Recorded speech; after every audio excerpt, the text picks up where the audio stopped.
Julius Caesar, by William Shakespeare. Act 5. Scene 1. The plains of Philippi. Enter Octavius, Antony, and their army. Now, Antony, our hopes are answered.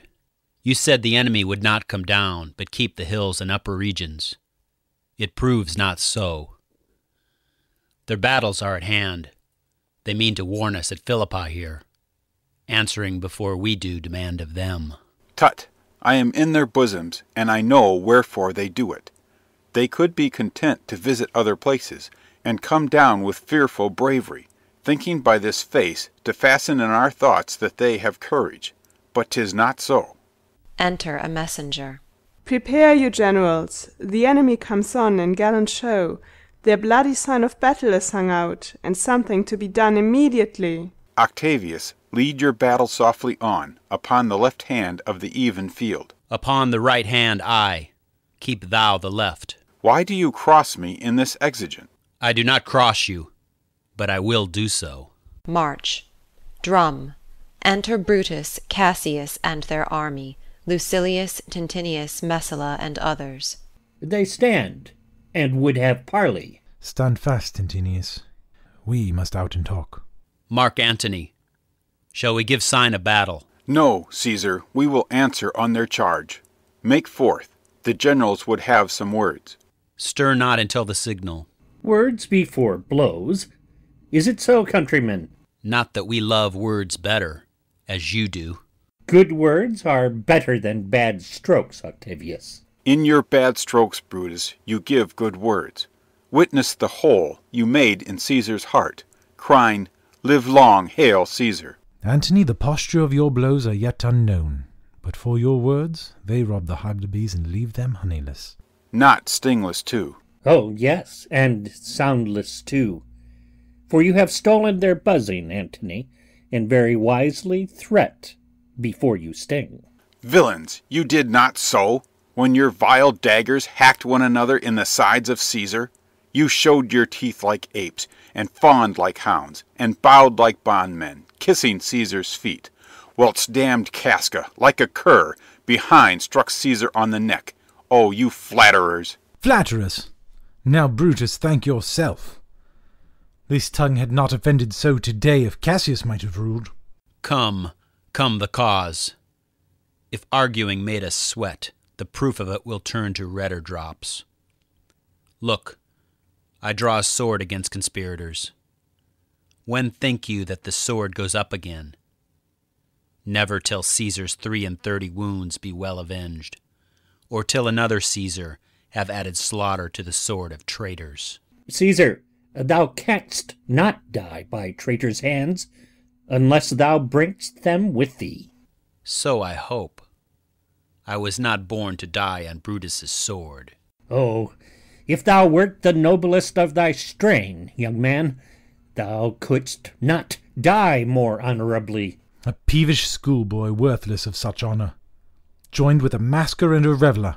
Old Cassius still. Come, Antony, away. Defiance, traitors, hurl we in your teeth. If you dare fight today, come to the field. If not, when you have stomachs. Exeunt Octavius, Antony, and their army. Why now, blow wind, swell billow, and swim bark. The storm is up, and all is on the hazard. Ho, Lucilius, hark, a word with you. Standing forth. My lord? Brutus and Lucilius converse apart. Messala! Standing forth. What says my general? Messala, this is my birthday, as this very day was Cassius born.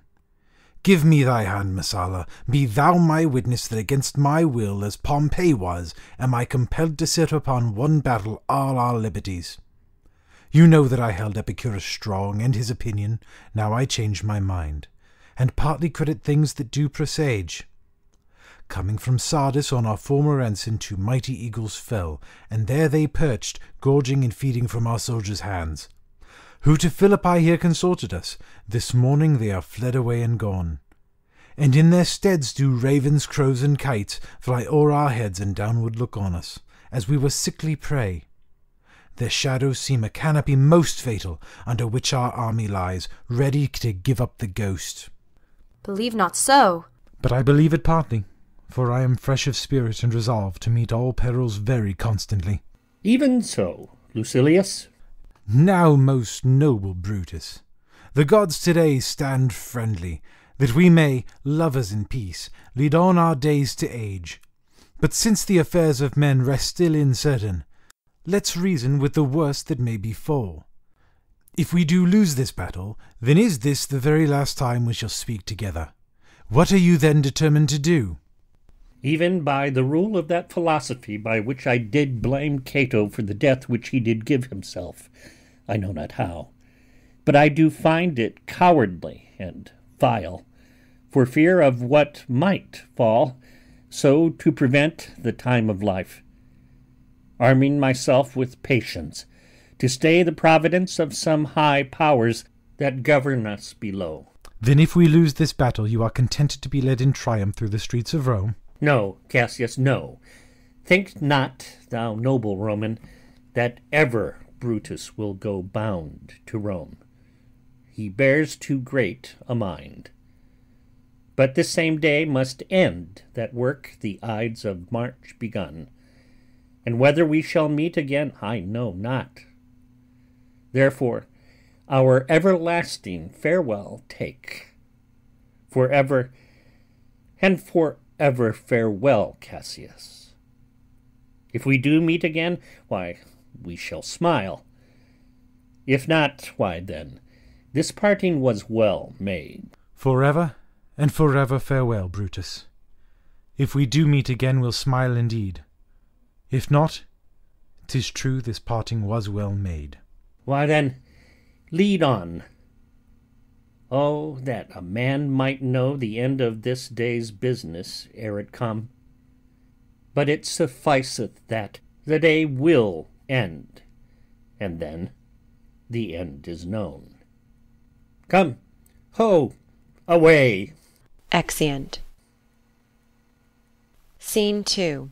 The same, the field of battle. Alarum. Enter Brutus and Messala. Ride, ride, Messala, ride, and give these bills unto the legions on the other side. Loud alarum. Let them set on at once, for I perceive but gold demeanour in Octavius's wing, and sudden push gives them the overthrow. Ride, ride, Messala, let them all come down. Exeunt. Scene 3. Another part of the field. Alarums. Enter Cassius and Tintinius. Oh, look, Tintinius, look, the villains fly! Myself have to mine own turned enemy. This ensign here of mine was turning back. I slew the coward and did take it from him.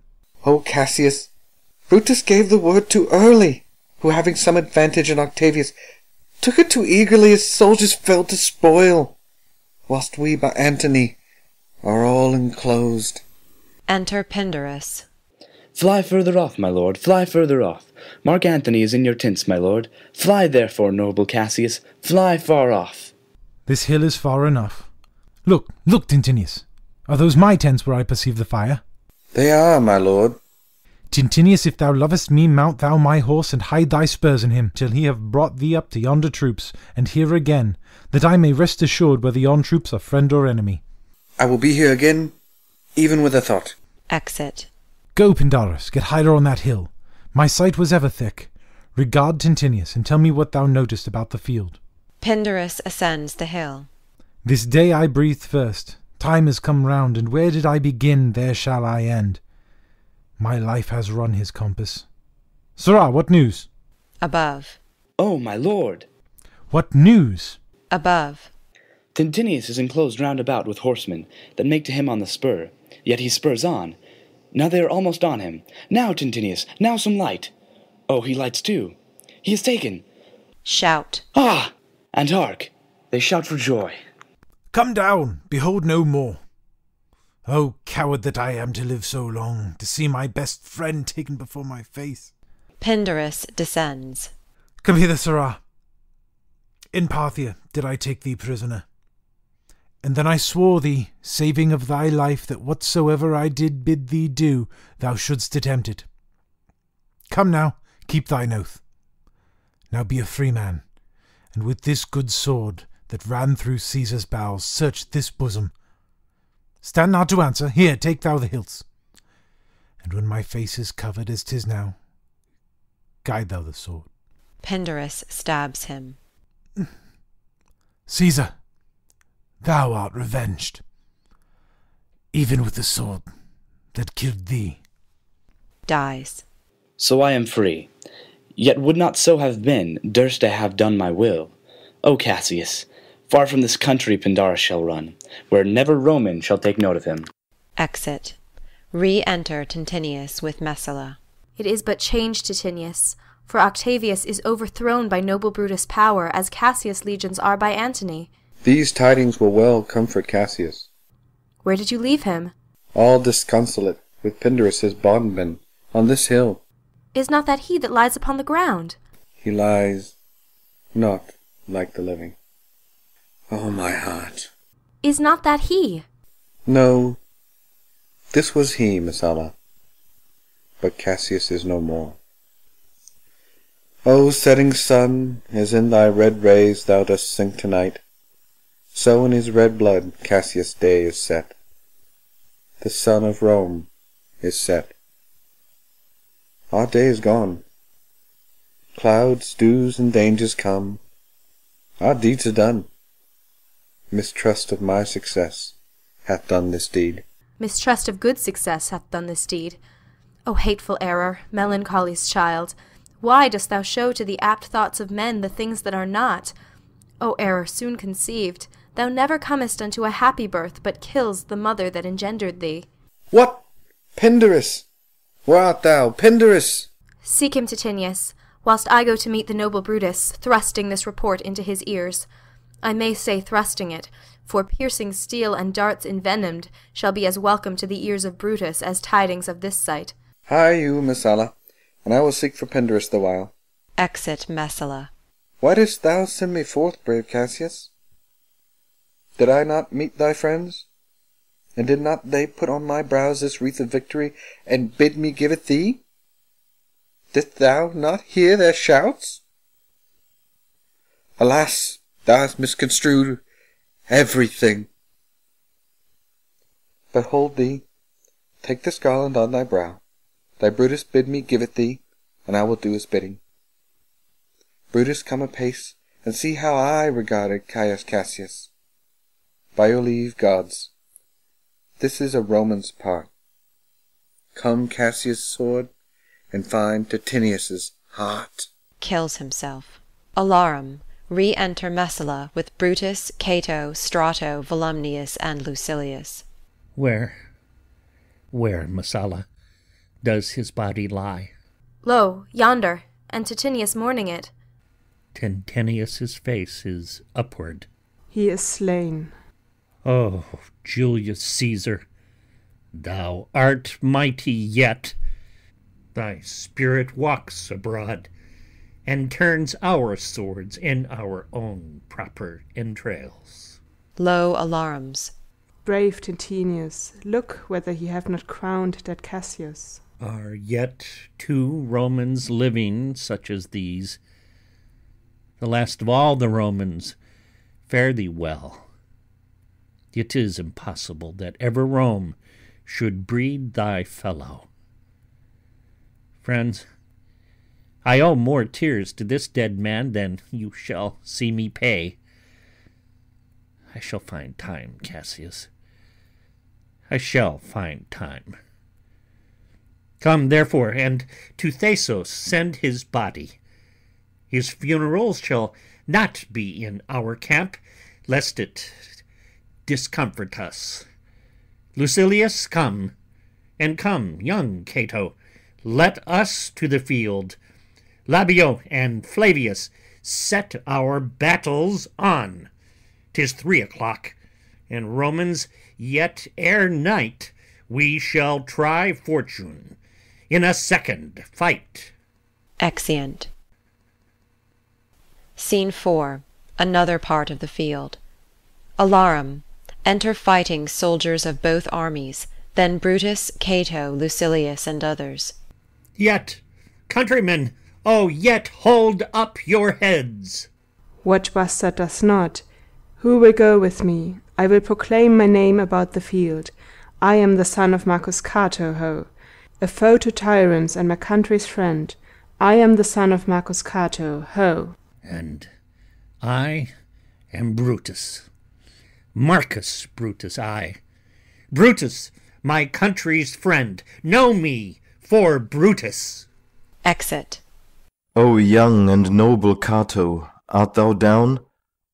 Why, now thou diest as bravely as Titinius, and mayst be honoured, being Cato's son. Yield, or thou diest. Only I yield to die. There is so much that thou wilt kill me straight. Offering money. Kill Brutus, and be honoured in his death. We must not, a noble prisoner. Room ho! Tell Antony Brutus is taken. I'll tell the news. Here comes the general. Enter Antony. Brutus is ta'en!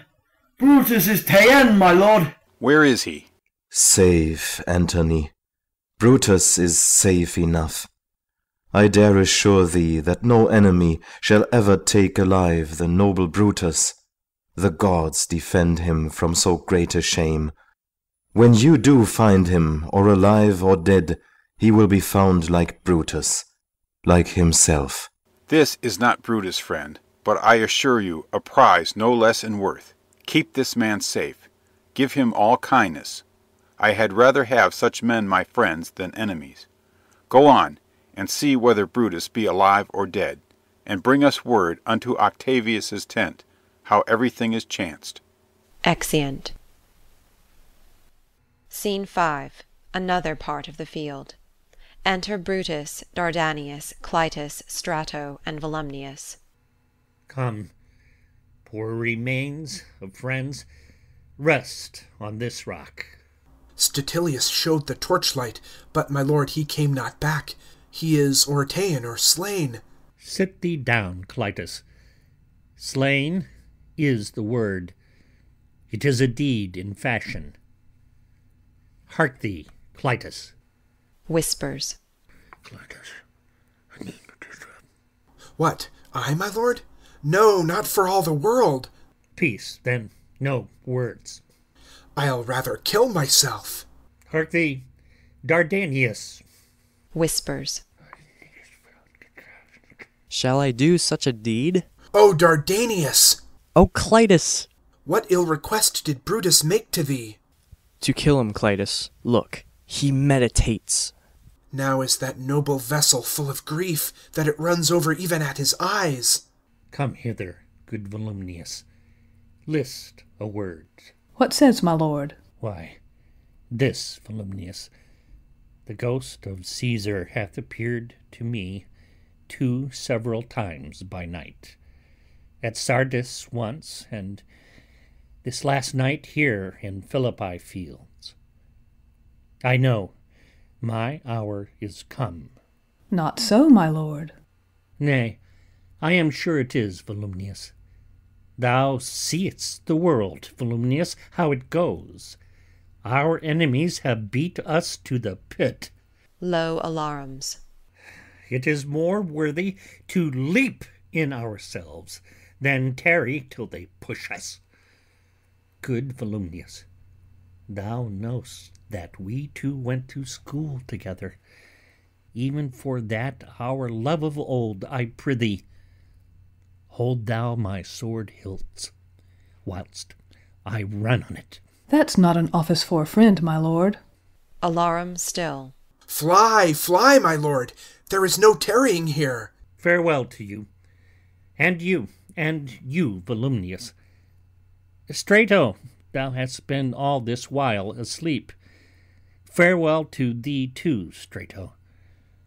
Countrymen, my heart doth joy that yet in all my life I found no man but he was true to me. I shall have glory by this losing day, more than Octavius and Mark Antony by this vile conquest shall attain unto. So, fare you well at once, for Brutus's tongue hath almost ended his life's history. Night hangs upon mine eyes, my bones would rest, that have but laboured to attain this hour. Alarum. Cry within, fly, fly, fly. Fly, my lord, fly! Hence I will follow. Exeunt Clitus, Dardanius, and Volumnius. I prithee, Strato, stay thou by thy lord. Thou art a fellow of a good respect. Thy life hath had some smatch of honour in it. Hold then my sword, and turn away thy face, while I do run upon it. Wilt thou, Strato? Give me your hand first. Fare you well, my lord. Farewell, good Strato. Runs on his sword. Caesar, now be still.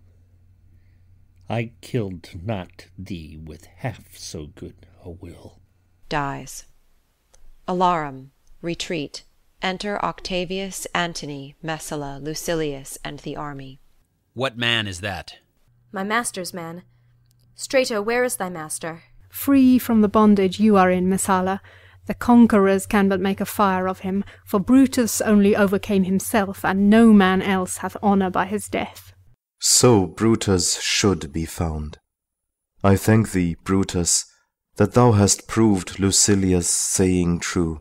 All that served Brutus, I will entertain them. Fellow, wilt thou bestow thy time with me? Ay, if Messala will prefer me to you. Do so, good Messala. How died my master, Strato? I held the sword, and he did run on it. Octavius, then take him to follow thee, that did the latest service to my master. This was the noblest Roman of them all. All the conspirators, save only he, did that they did in envy of great Caesar. He only, in a general honest thought and common good to all, made one of them. His life was gentle, and the elements so mixed in him that nature might stand up and say to all the world, this was a man. According to his virtue, let us use him with all respect and rites of burial. Within my tent his bones tonight shall lie, most like a soldier ordered honorably. So call the field to rest, and let's away to part the glories of this happy day. Exeunt. End of Act 5. End of Julius Caesar by William Shakespeare.